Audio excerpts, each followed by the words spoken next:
and welcome to the second episode of Okay, Now What? All right. Today we have Jason and Thomas and Greg. Let's just get on with it because it was a crazy week. So, Reddit users are trying to eat the rich, and we're really happy. They ended up manipulating GameStop stock when what are they called, hedge fund um sellers were trying to basically bet against GameStop, and they took advantage, and the price of that just went up. It was craziness. Jason, what is your take on this situation? Well, the first thing I'm going to say is I bought stonks.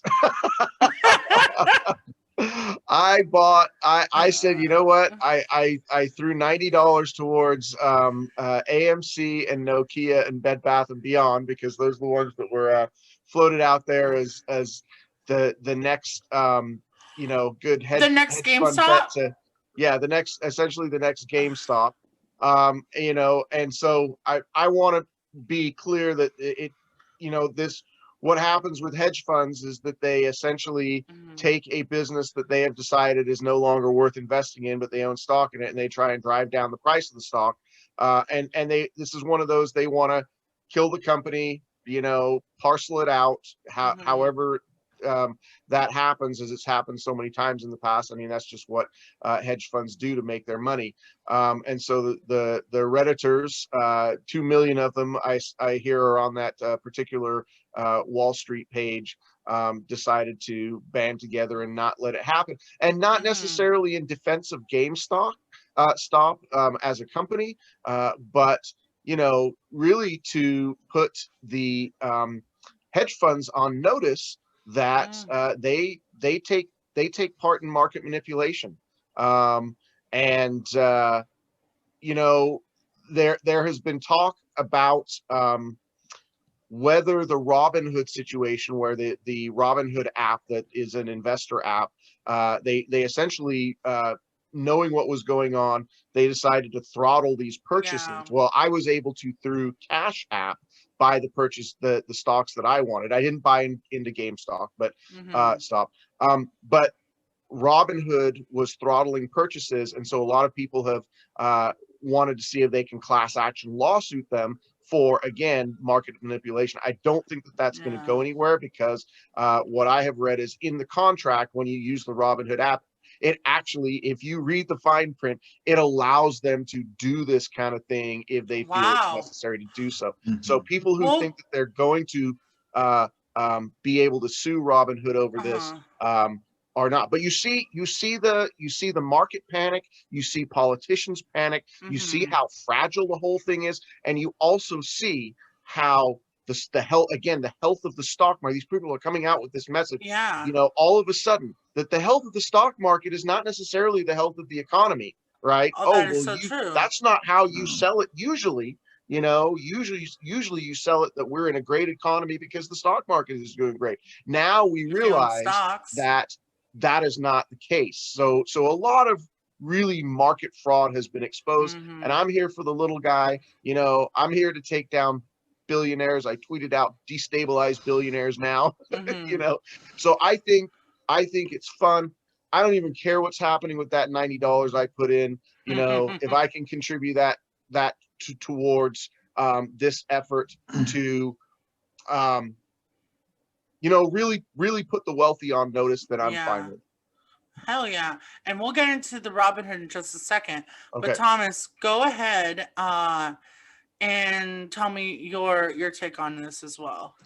Well, you go back to 2008 and you understand what happened during that crash. It was a multitude of factors, but basically some hedge funds and some big players in the game shorted the housing market, right? And so shorting anything is basically suggesting that you're going to buy it at a lower. You're betting that the price of that commodity will go down. And how is that even legal? Well, it fundamentally what you're betting is it fails, right? And so that's what happened in 2008. They didn't want it to be true, but a lot of these people, people like Michael Burry, who famously was in the Big Short film, real life guy who betted, who saw this coming and bet and shorted the housing market, and the banks thought he was an idiot, but he saw it coming. In fact, it came out, I think it was yesterday, that he bet long on GameStop. So he's got that right too. But I mean, well, and I think, Thomas, I think it's important to know that the reason people were able to do that is because they knew that those housing securities were highly inflated. You know, they knew that they were not good securities, and so that they were able to get in on this betting of failure. But yeah, exactly. And you know, this time, bunch of Reddit dudes realized that 140% of GameStop stock was shorted, more than the shares that are even out there. Yeah. So I mean, I don't know who works at that hedge fund at Melvin, but to put Not yourself very many people anymore. to put yourself in a position where you've left yourself to such exposure, because you know, to short something at 140%, that is more than any of the shares that are even out there. And so they just did it. They worked out that if they just got a load of people to inflate the price of the stock, you know, you're going to put Melvin out of business. Yeah. So I think it just shows that I mean, I tweeted this out a few days ago, but the stock market is a casino. It's legal gambling. It has been. It's just legal gambling. It's just a whole bunch of, you know, it has no relative, it has no similarity with real life. Yeah. You know, there's nothing that suggests that it has any sort of comparable factor to what's actually going on in real terms. Yeah. To the stock market. But you know, I want to push back a little bit on that, because you know, the reality is a lot of people's retirement. This is the only thing that I feel like is, you know, a lot of people lost their asses in 2008 because their retirements were tied up in these failing securities. And honestly, it's the same thing with these hedge funds. And if the hedge fund goes, a lot of regular people are going down with it also. I mean, you're taking down the billionaires, but a lot of other people so hopefully people have. This is why you have a diverse portfolio if you're going to do this. So hopefully that part of the hedge fund itself that goes down doesn't impact, you know, your average day investor, person who's got their retirement in. Like, you know, well, I was a teacher for almost 20 years. I just got a part of my check that got taken out, got put into a managed fund, which I know goes into some hedge funds. I don't have anything to do with it. I don't, you know, but if that all crashes out, then I lose money just as a worker also. So it's not that this doesn't pose any danger to some average workers, but it really does expose, you know, how manipulatable the market is. And also with the panic that is ensuing afterwards, you see that the rules are written for the already wealthy to succeed and the little guy to always lose, you know, on balance. Exploit on average folks who do end up going into the stock market. You know, if a billionaire loses money, it's no big deal. But if an average Joe or Jane goes into the stock market, they're going to lose more than, you know, the wealthy. You know, so I was just gonna make the point that tying retirement funds to the stock market is absolutely absurd. Exactly. Absolutely that absurd. Is ridiculous. and you knew that fix was in back when Reagan started pushing that. I think that was when 401k started getting pushed instead of pensions. They started cutting pensions, and having people invest in 401ks. That was just essentially legal manipulation of the retirement funds of working class right there. Now I want to go ahead and share this real quick. So, wrong story. Okay. So we mentioned Robinhood and Motherboard ended up tweeting out that more than half of all Robinhood users own at least some GameStop stock, and now they're unable to freely trade it. The app is only allowing users to close out their positions. Now, AOC tweeted out, "This is unacceptable. We need to know more about Robinhood's decision to block retail investors from purchasing stock while hedge funds are freely able to trade the stock as they see fit. Now, as a member of Financial Services Committee, I'd support a hearing if necessary." Now, this fool tweets out, "Fully agree. I love her clapback. I'm happy to work with Republicans on this issue when there's common ground, but you almost had me murdered 3 weeks ago, so you can sit this one out. Happy to work with almost any GOP that aren't trying to kill me or get me killed. In the meantime, if you want to help, you can resign." I bet she said it literally exactly like that. But, oh my God, that is the most glorious thing I've read all day. I had beautiful. Woo! Because I'm sick of it. Right away. Why the hell do we have mother effers like this dude? I really hope I'm allowed to say that, and not get demonetized. But anyway, people like him are still in office. You incited treason. In the Civil War, 11 senators were expelled from the Senate because they refused the results of the election. Why is he still in office? Why are the 140 people who went on with this lie are still in office? It's ridiculous. I can tell you why. Response. I can tell you why. It is because people in office, like the guy that I am challenging, Rick Larson in Washington's 2nd Congressional District, have said publicly they don't think it's worth pursuing that. He literally said you'd have to do all kinds of investigation. And so what do you want? Do you want us to pass bills for the environment, or do you want us to go after Republicans? And I'm like, dude, you can do both. I know. Imagine that multitasking. But it is the decorum principle of the establishment Democrats that is preventing movement on Cori Bush's HR 25. That's really what it is. They're like, oh, let's just get on. It's like Obama said in 2008, we're looking forward, we're not looking behind. Oh, so we're just going to let all the George Bush war criminals go. We're looking at exactly the same attitude. Yeah. It's going to play out the same way. California had eased its COVID restrictions. Gavin Newsom went ahead and did that.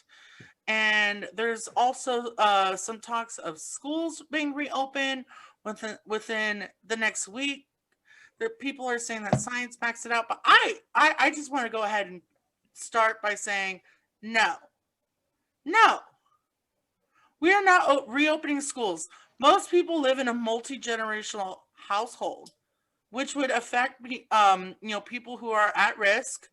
It would deeply affect communities of color who are already suffering from this virus. But when are you jumping? I'm just Well, I did a thread on this a while ago because I saw what my home country did, and it was absolutely devastating. It's one of the reasons why the UK has the highest death rate in the world.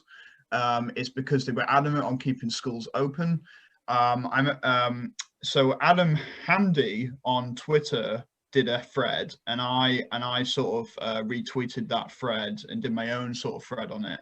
And basically he was saying he reported that the result of schools staying open in UK meant that the schools experienced 4 times COVID prevalence compared to the general population, nearly 333% of the general population. And it became sort of like a breeding ground for COVID. And the reality is that, of course it would, because, you know, young kids, and for no fault of their own, are not going to be able to understand, like, I need to wear a mask constantly, I need to wash my hands constantly, I need to, you know, they might not necessarily get sick themselves, but the reality is they're going to bring that home, and they're going to bring it into households, they're going to get it onto teachers, they're going to make a lot of people sick. And I think, you know, Israel did the same thing. They tried to keep schools open at a time where you had massive, you had a large death rate, a large transmission rate, and you just had a lot of COVID prevalence, and it caused too many problems.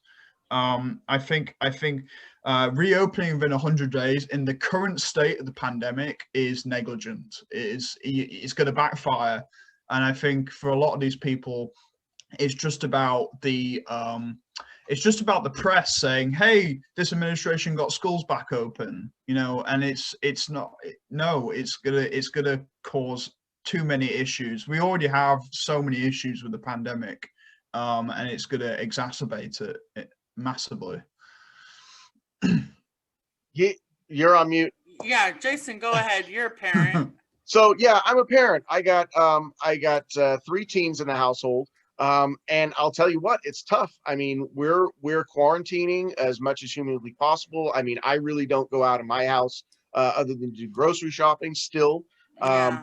Washington State is moving into phase 2 on Monday in my county and the 2 counties. So just the geography, King County is Seattle, I'm the county north, and then the county south. Those are the 3 most populous counties in the state. Also the highest rates of infection in the state. I mean, we're still pushing like 25% here in Snohomish County. And we're moving into phase 2 in these 3 counties because business owners are demanding it. Now, I went to the chiropractor the other day, a new chiropractor, and he starts talking to me, didn't know what my politics were, but he was talking to me about how awful it was that the government, like this is the worst thing the government has done and whatever. Okay, well, I'm not going to see you anymore. But, you know, but I think this is pushed by business. But the reason it's pushed by business is because the federal government has not adequately supported small businesses. It has not adequately supported working families. So everybody is stressed out of this. Listen, where are our checks? You know, we still have not gotten our damn checks. January 29th, we're recording on that date. So it is understandable. It is understandable that there is this, like, you know, guy who's a chiropractor is like, this is my business is people, you know, and you're killing my business. So even though I disagree with his position, I understand where it's coming from. Get that guy his goddamn small business checks and make sure that he is okay with saying, I can put my business on practice and not lose it or lose my house or whatever. That's what people are looking for. But no, I mean, they do these giant corporate bailouts and are not supporting the working class.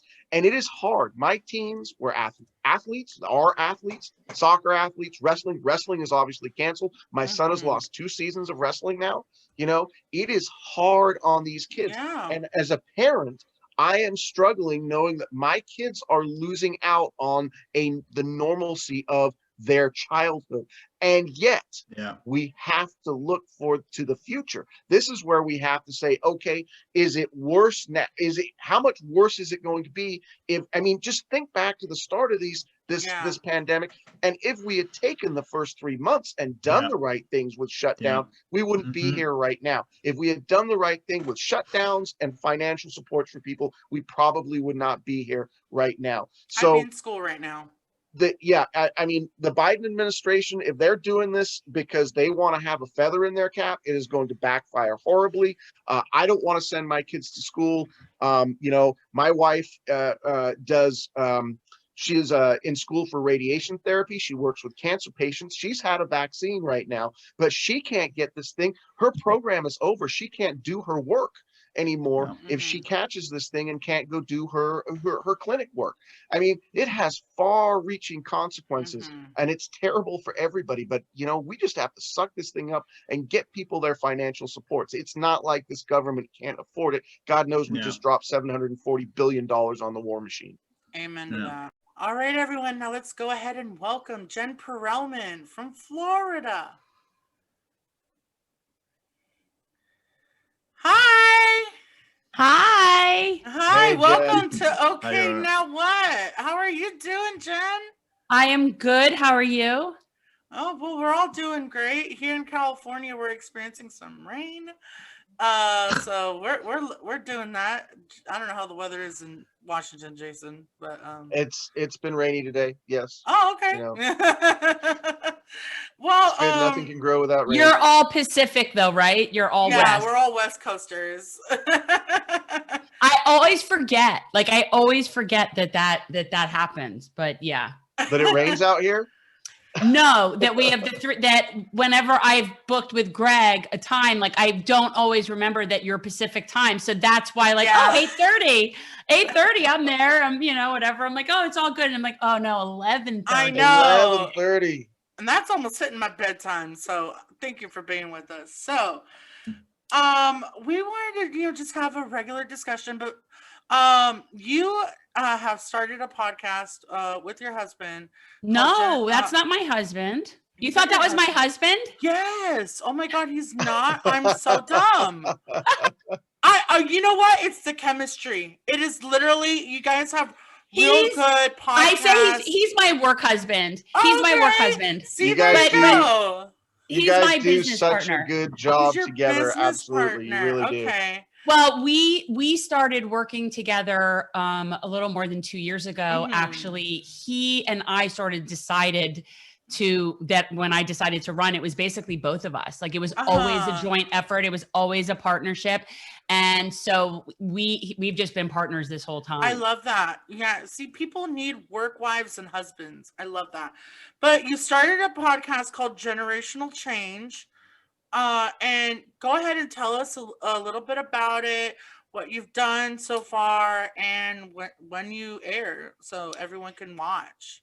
Yeah. So we, coming off of our campaign, I mean, Jason, you know this, you have a platform, there's followers, you have a platform. So, it was silly to waste it. And we had our volunteers locally that wanted to still be doing service. So we kept our local service organization going, which is that's sort of the umbrella, that's GenCore. And that's our organization that does things locally. Although we do send volunteers to help other people. We did send people up to Iowa for Bernie. And I mean, we have different teams, but that was our group. And then I'm like, you know what? So we just came up with this idea to do this podcast, and our mission is to transform politics into service. So it's like Generational Change is the podcast sort of media arm of our service organization, essentially is what it is. And, we have fun with it. We'll always have a bootlicker of the week. We have a change maker of the week. And we're nonpartisan. That's the other thing. So we will be a platform for any candidate or, official that is speaking for their constituents or not taking corporate money or whatever it is. So we're just wanting to give a platform to the people that are being deplatformed and ghosted by every other platform. So that's what we're about. And I get some really interesting interviews. I actually just did a live stream with Vosh today. Saw it. I saw that you were doing that. Yeah. It was okay. So we doubled our subscribers in an hour. Wow. Oh, wow. That's so great. Yeah. Right. So that's what we're doing. We're just, educating. I like to do things like I'll be reading a book, like the author, see if I can get an interview, just trying to have interesting people on, educating about issues like universal basic income, modern monetary theory. And then we could be talking with anything. Like I had an interview with a professional wrestler, Matt Seidel, also known as Evan Bourne, and I don't follow wrestling, but he's very pro Medicare for all. So we had connected, and he got me with this huge desire that we need to completely unionize the professional wrestlers. Oh yeah. Wow. You've seen the Mickey Rourke movie from way back, right? The Yes. wrestler? Yeah, it's I mean, those horrible. guys get wrecked and they have no health insurance They and have they get tossed nothing. on the street. Oh Yeah, my gosh, nothing at I all. didn't even know anything Oh, about yeah. this. Yeah. See, I didn't really either, but not only that, but like, because you think of the big name people that are the big money people, and maybe there's a few of them, you know, that are like your Tom Brady's, right? Like there's a few of those people, but for the most part, these are people that are busting ass, driving their own cars. They don't get compensated for transportation to get to and from events. Like it's ridiculous. And because they don't have good health care, they get hooked on opioids a lot, and they can get wrecked on the opioids a lot. Huge addiction issues. Yeah. That's insane. Wow. Yeah. So anyway, like, so we have interesting conversations that you aren't necessarily the typical political conversation, and yet we could bring it back to, and if we had accurate representation, then these things wouldn't be happening. We're going to start a field series. I just hired, I'm excited to say hired. We have no money, by the way. The only reason I say I'm paying this person is because she's doing it as an intern. And so I'm paying her in college credit. Because we're an official organization, so I could do that. So I'm excited. So we have somebody. Oh, that's great. Right. So we're going to start doing a field series, going around and meeting with different unions, our local unions. When I was running, we did this tour. I don't know if you did these, Jason. Like I went out and met with the iron workers, and I did a tour of their training area, like where it's really cool. Like mock girders and stuff where they hoist them up and they do stuff like you would be on a skyscraper, and just really cool stuff. And so I like this idea of, you know, really reaching out to labor, that we as a right to work state, it's horrible here. And that's such a good thing, because, you know, labor, the bosses, they tend to gravitate to power. Especially if the incumbent has been there for a long time, like, you know, you with Debbie and me with my guy Rick up here. I mean, he was a 20-year incumbent and has built a long relationship. Even though he is not good for unions, they still feel like they need to gravitate to that power and support the people. So I mean, they wouldn't even give me a screening. Yeah. See, this is the thing.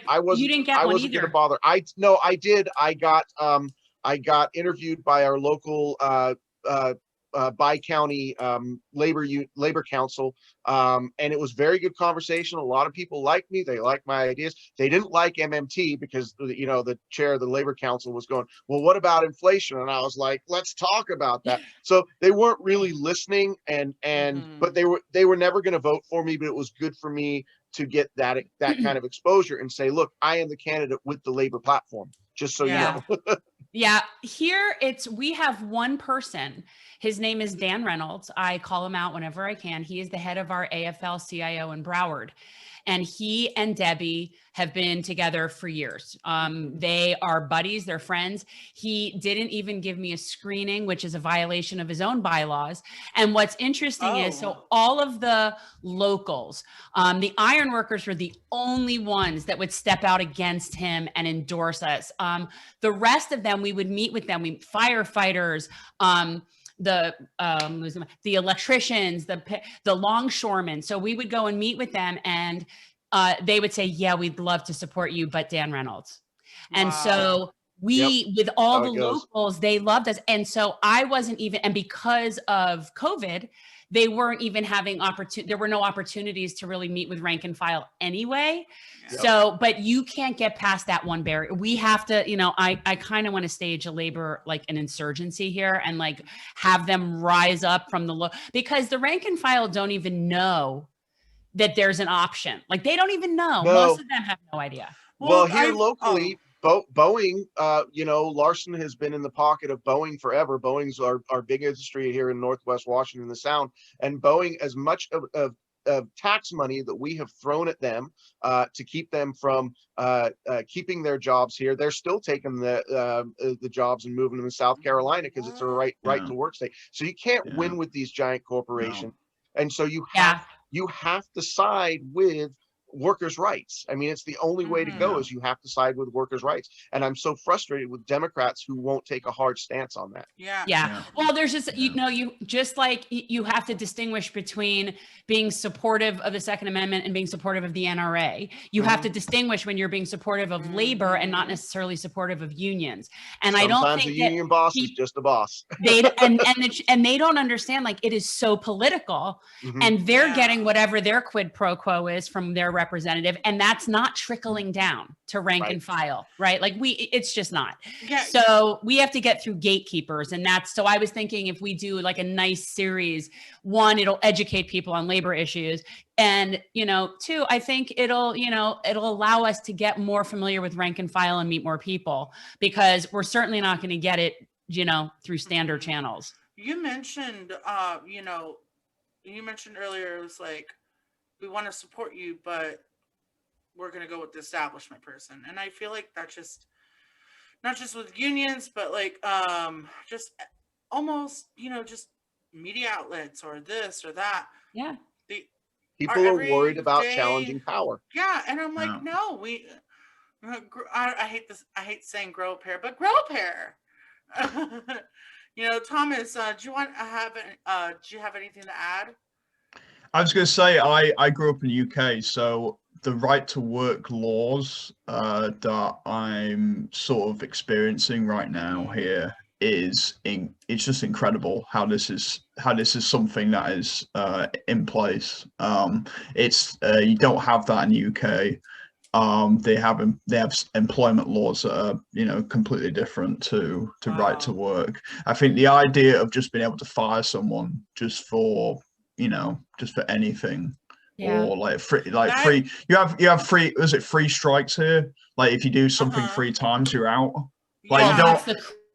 That's the criminal justice system. I mean, private employers, you can fire someone.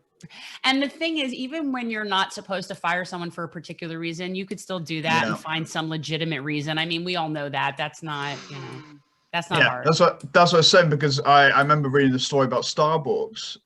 They were trying to unionize at an airport, and the guy who's trying to unionize got fired. Basically, they got him on taking too many water breaks.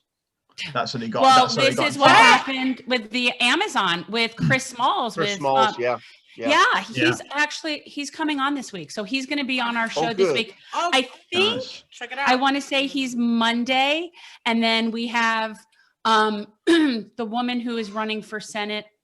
I think her name's Erica Smith on Thursday. I think. Does that sound right? Is there a woman named Erica Smith? I'm like, my brain. I don't know that name. Okay, but that could be, so Chris Smalls is coming on, but that's the same thing. So Amazon, you're getting that same reprisal just for the concept of trying to unionize. And I mean, I almost feel like they're just pushing further and further for a general strike. Like if I walked outside of my house and people were erecting a guillotine, I would maybe reconsider some of my sort of like positions on stuff. I would maybe start to think nobody's untouchable. Maybe I ought not, be such a douche. But yet that doesn't, it's just, they can't have enough. It's like a capitalist succubus, right? Like it just can't stop. It just can't stop feeding. Right. That's what it's there for. So, go ahead, Thomas. No, I was going to say, so in the UK, you have to have a justifiable cause to fire somebody. Like you have to go through like there's multitudes. I remember my dad used to work at a construction company, and he was a sort of a project manager. And in order for someone to be dismissed, it sometimes takes 6 months to dismiss somebody, because you've got to build a case. You've got to actually have a legitimate reason to fire somebody. Right, because workers have rights. Because you have rights, yeah. I mean, I don't know for how long, because of Brexit now. We're going to move away.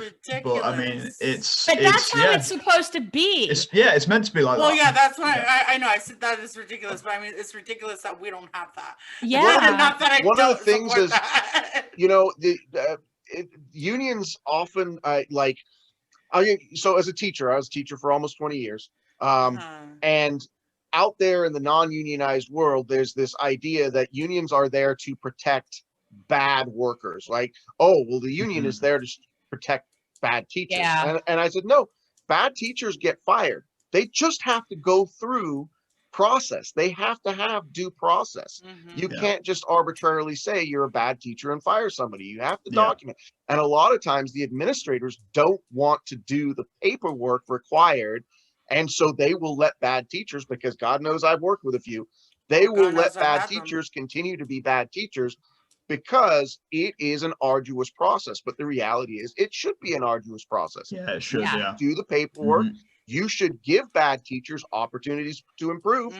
You know, that's all part of it. I'm not a big fan of tenure and the idea of tenure for primary schools. I'm not a real big fan of it anyway, but like we have down here, and now granted, Florida, I think is 48th in education. So we have a low bar. But so like we all have teachers that they look like they're 100 years old, basically falling asleep at their desk and they can't fire them. So that's not good either, right? Like, so there has to be a way, and this comes to the idea of like, well, workers should determine their own sort of system. So this would be collectively teachers would decide, you know, what is our standard, what is acceptable. But there have been cases of teachers that just based on tenure alone, just get to sit there for, you know, no term limits, you know, and it's the same problem. I was like, at Mount San Antonio College, so Jen, a lot of them. The one thing I really wanted to, because we were thinking about what do we ask Jen here.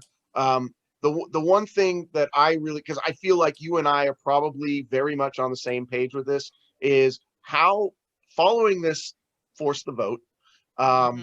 There is still a lot of, you know, sniping between different groups. I look at the guests that you have on, and I think you probably feel like you're caught in the middle and trying to bring people together because we have to have solidarity to move forward. I'm the same way. I never took a hard line position. I was like, force the vote would be great. If they did it, I would be behind them all the way, but I completely understand why they won't and how power in politics works. And you're asking these people to kind of hang themselves out to dry when they're in a very vulnerable position. And so understanding how critical Medicare for all is, you understand the the background of why people wanted to force this so hard and have these reps stand up with us. I never thought it was going to happen.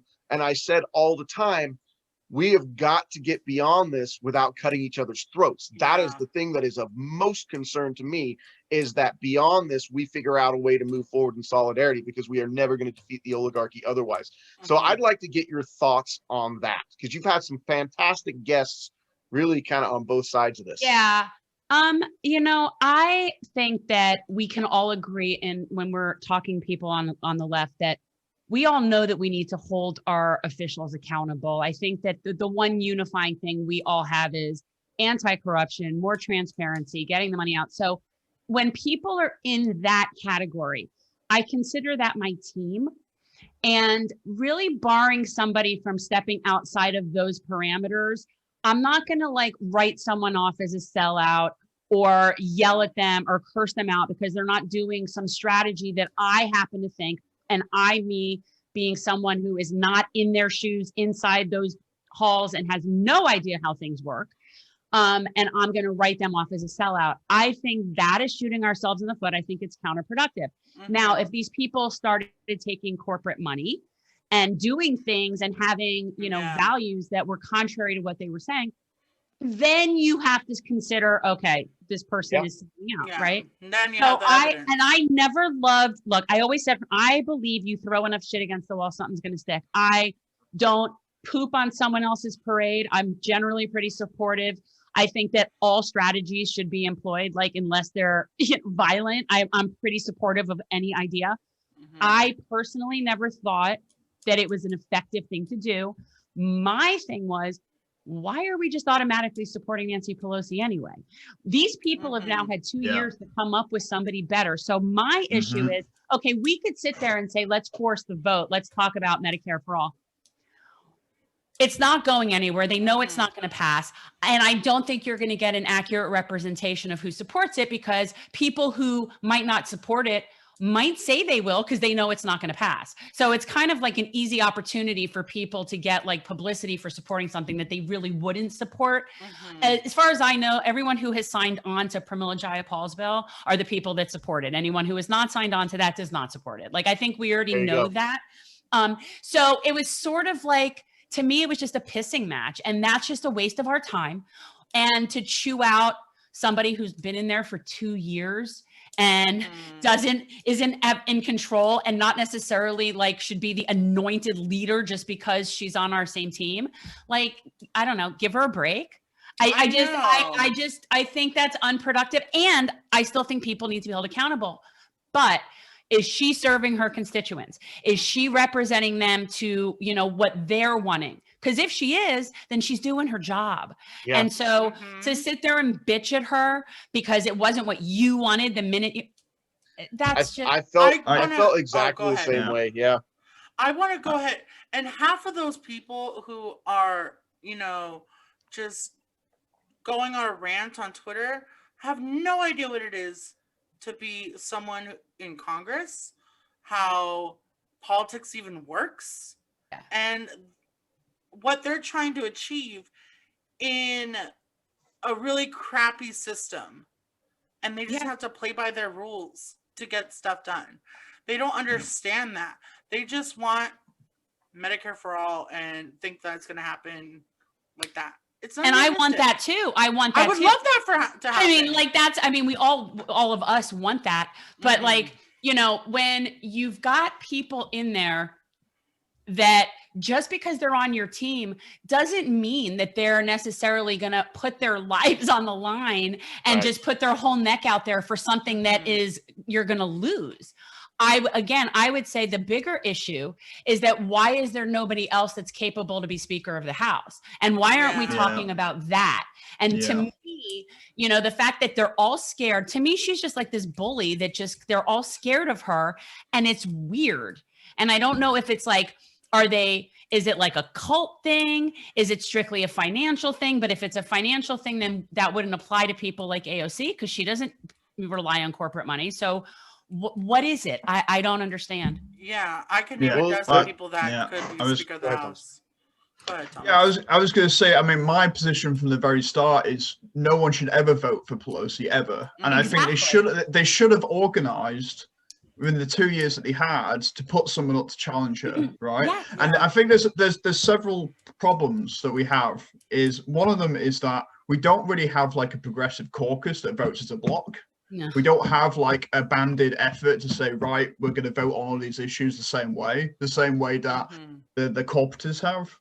And I think the other problem is that, you know, Pelosi is someone who shouldn't. I mean, from the time that she was elected as House Speaker till now, they've lost so many seats, like hundreds of seats, right? From the time that she was elected till now. So there's no way that you could justify her being House Speaker in this very moment, right? It's just money. There is no chance. I know it is, but there's no challenge whatsoever to that. And I think you talk about, you know, Pelosi lied about George Bush's war crimes. You know, Pelosi. There's so many things to suggest why the hell is she there in the first place. And I think frustrating. Yeah, and I think a lot of people in the left, after Bernie's campaign collapsed twice, they're obviously you know, they're very impatient. I can understand the impatience because, you know, people literally don't have healthcare, right? And I think they're angry, very angry, because it almost seems like it's all just collapsed in front of their eyes. Like there's nothing to suggest that things will change anytime soon. And I think that has put a lot of people on edge to a point where they are looking around and going, like, who's going to get us out of this mess? I think a lot of people wanted the progressives in office to be like the Tea Party. They wanted them to be completely unshamedly just, you know, counteract every single thing the Democrats are doing in office. And I think that there is a point to be made there whether they should be going down the Tea Party route, because ultimately the Republicans did that, and you ended up with an administration that was very much like the Tea Party with Trump. So I don't know what the answer is, but the reality is that people are desperate, and that's why you're getting these flinging mud at every single person. Because they are very desperate, and there seems to be a lack of there's no cohesion or aggressive pursuit in terms of, right, we need to really distinguish the difference between the Democrats and us, because right now people are seeing it and going, doesn't feel like there's much of a difference right now, because everyone seems to be backing Biden's administration, when actually we should be looking at Biden and going, Biden is the enemy. I'm sorry, but this guy But you're not allowed to say that. You're not allowed to say that. No, I say that. Why? As a candidate, I have to be very, very careful about what I say. But I mean, the 100-year history of the modern left from the Russian Revolution on is a constant battle between leftists turning on each other instead of maintaining solidarity. I mean, really. And I'm hoping that the American left can find a way out of this, where we are moving forward in solidarity. Well, part of the problem is what we consider progressive. I wanted to say something about what you were saying about why is there not a progressive caucus? Okay, there is. There's over 100 people in it. Tell me who those people are. And all that you need to do to get in that is pay $4,000. It's $4,000 to get into the progressive caucus. So there's people that are in that are absolutely not progressive. I mean, it's silly. So that is why we can't have nice things. So we're not willing to tell them that they're not in there. They shouldn't be in there. Well, I think they need to form like something else. Call it whatever. You can call it the Hokey Pokey Club, but it needs to be the people that actually want to do what we're wanting to do. Because Mark Hogan kick out members who try to and kick out members who they have started to redefine those rules. I think I hope so, because some of those people are not on our team. But here's the thing: you look at the 10 people that they said, if these 10 people stood up and voted, they could block. Right? This is the forced vote crew. I looked at that and I said, there's half of them who would do that, and half that won't. And half that won't. There was not a time that I ever thought that Katie Porter or Raul Grijalva were going to vote against Nancy Pelosi. It was just never going to happen. No. And I love Katie Porter. Katie Porter has done some fantastic things. Amazing. Yeah. But she was never going to vote against Pelosi. It just wasn't. That's her state. It's way too close to home. Not going to do it. Well, Jen, thank you so much for joining on. You are always welcome on anytime, Thank you. And thanks for coming on so close to bedtime. Yeah. I know. It's so late. Just people should check out the podcast, Generational Change. Please. Yeah, I'll vouch for it. Having been watched a number of shows, Jen's podcast is fantastic. It's engaging, and the content is just brilliant. I love Jordan Chariton being on there. I like David Sirota. That was an amazing David show. Sirota was great. Yeah, I've had some amazing people. It's crazy. Really, you have. Come on, Nina Turner. Oh yeah, man. The link to her channel will be in the description below. So please go ahead and check her out. All right, everyone. Thank you so much for watching another episode of Okay Now What. Go ahead and if you're watching this on YouTube, please subscribe and like and ring the bell for notifications. And if you're watching this on Instagram, go ahead and follow us. We are OK_NowWhat 21. So go ahead and check us out. And we are the same @name on Twitter and Facebook, so social media is down below. All right, see you next week.